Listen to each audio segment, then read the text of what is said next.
What's up, guys? So I finished up the workflow. I still need to tinker around with some of the parameters and the filters, but it's looking pretty good. Also need to start automating some stuff, but I figured I would make this video and walk everyone through the full process. So the first step is going to be adding the instructions. So I copy the instructions here. I come over to the prompt, and then I would just copy and paste the instructions into the prompt.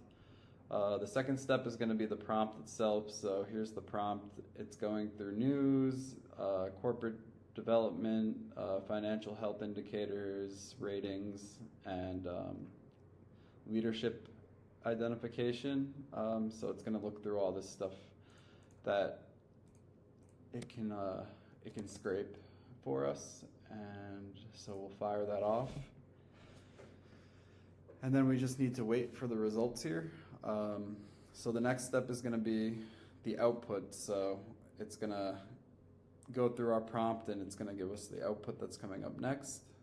And so while we wait for that, I'll open up the terminal. So it's going to open up the terminal, and then we're going to get our output. So what we would do is we would open sectors Python. So we're going to open up this script. And this section right here, GPT optimal 45. So the output of this prompt is going to give us the optimal 45 for GPT. And we're going to replace this with what the new output is about to be. So let's see if I can get the results a little bit quicker, because this takes probably like 10 minutes to run. So we're getting some results. So the prompt should, there we go. So right now, it hasn't picked the full portfolio because I ended the search early. But so what we would do is we would just copy this here, come over, and then paste it in right here to replace the old script. But we're not going to do that right now because the script did not fully run. The next step would be to just run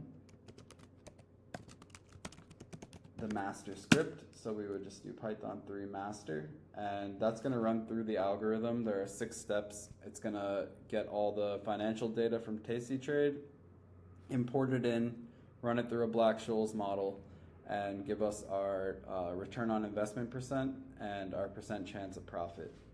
It will also build the spreads for us and tell us that information for each individual spread.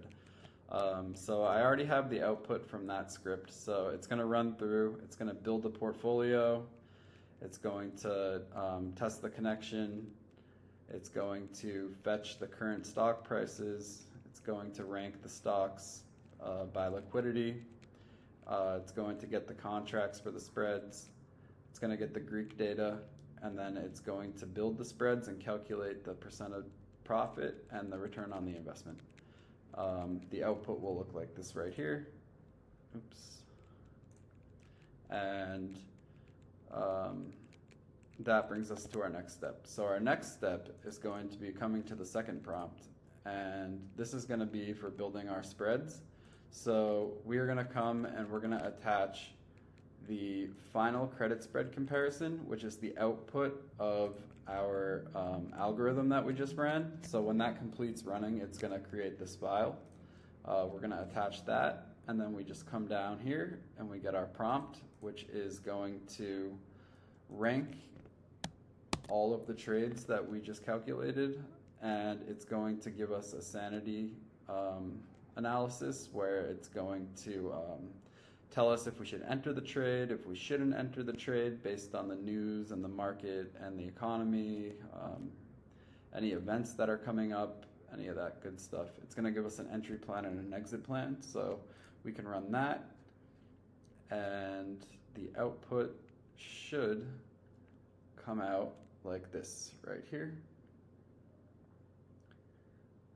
And we have a table where it's telling us the ticker, the type of the position, the strikes, days to expiration, percent chance of profit, return on the investment, whether we should enter, watch, or avoid, the risk level, and the exit